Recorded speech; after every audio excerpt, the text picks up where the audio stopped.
So it's Tuesday the 25th of June and summer has officially started in England. And the reason why, oh, excuse the state of me, I'm sweating. Look, can you see that? It's quite a hot day today. So because it's quite a hot day today, everyone was in their summer wear. And I just want to put it all in one big thing, right? Is because there's a lot of this fat shaming and skinny shaming and body shaming and just shaming. Now, we all come in different shapes and sizes and we all have different circumstances, and I have been guilty of saying, oh, this percentage of the population are well and this percent of the population are... I don't know what percentage it is, but there isn't... You used to be able to say 9 out of 10 times. I'd like to say 7 out of 10 times it is because of too much food and not moving enough. But there's other things that have been... Basically, in Africa, the continent of Africa, in some countries within Africa, if a man has got a slight belly, he's attractive. Because it means he's wealthy. Now, we all live in absolute sheer abundance. I don't think people in the Western world, obviously this is who I'm talking to, in this sense, because I'm from England, realise how wealthy they are food-wise, things-wise, just everything-wise. You know, there's no such thing. There is poverty in this country, of course there is, and there are people going without things in this country, but absolute poverty, you know, living in a cave and picking grains of rice up off the floor so you've got something to eat. You know, we've got welfare states, we've got health service, we've got loads of things. So you can get low in this country, but not anywhere near as low as other countries. And you look at some other countries and there's no obesity, and in other countries there's shocking obesity, and it's a combination of all different things. Education, shit food, and laziness, as well as genetic issues, sickness, etc, etc. Well,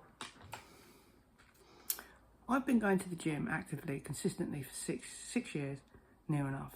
Prior to that, I've always lifted dumbbells and I've always been sporty, but I was always kind of overweight.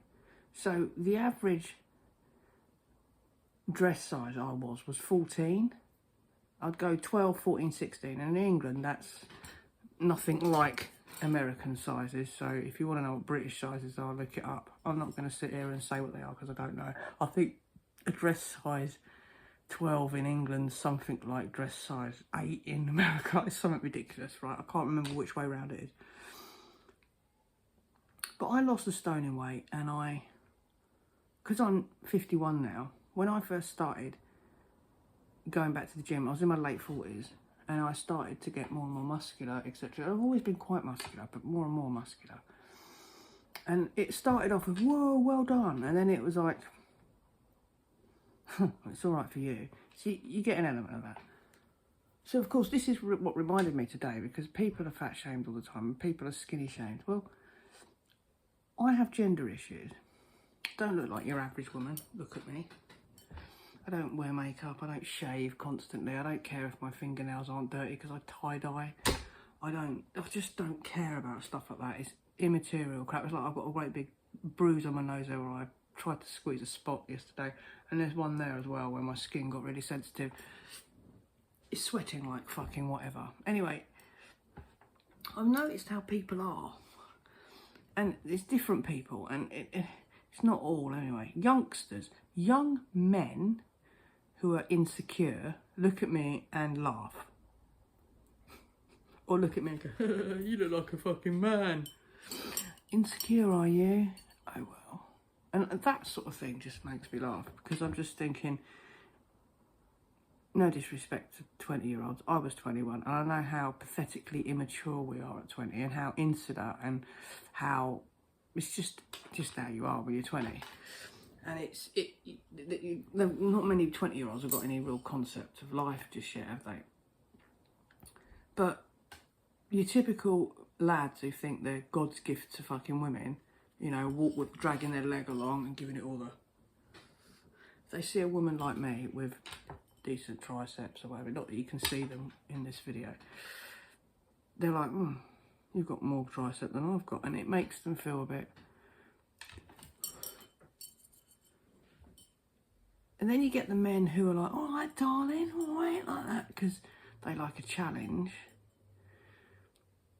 You get young women actually sometimes laugh at me as well, because I look different. But, you know, there are normal people in the world who do occasionally say, oh, you look good, or, you know. So if I get it as someone who... I'm not fat, I'm not skinny, I'm just average size, and I have muscle. I near enough have a six-pack, but I don't walk around with my stomach out. I never have done, unless I'm wearing a bikini. But because I'm not some dolly bird who puts makeup on and do my hair all the time and wear nail varnish and look all pretty in a dress, I always get a bit of stick from certain men. I also get stick from certain women. And I'm pretty sure it's the same clientele that give fat people stick, and the same clientele who give anyone who looks any different stick. Because I'm 51 years old, I don't really give a flying fuck what a 20-year-old thinks of me. To be fair, I don't give a fuck what anyone thinks of me unless they're very close to me. And as you get older, you learn to insulate yourself from that. But a lot of people, especially young people now, all they see is social media, and all they see are these bodies that are impossible to get, because not everyone's on steroids. But if you've been a gymnast from the age of 4 and you're 40 years old and you still partake in sport, you're going to have a really good figure unless you've let it go. Because gymnastics, diving, athletics, long distance running, football, basketball, anything where you've actually done it really competitively and you've got quite high up your game, you're gonna have core strength there, and to build on top of that is a lot easier. You know, I'm 6 years in and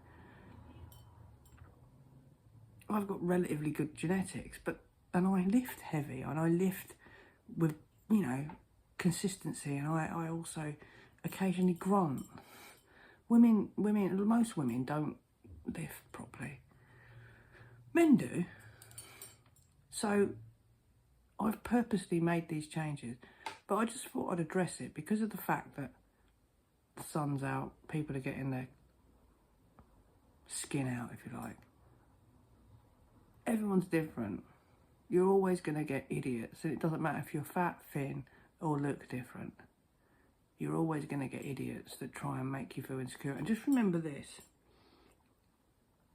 When I was a kid, I quite quickly learnt it. But, you know, like, if someone's standing there who's insecure about themselves, they'll usually insult you with their own insecurities.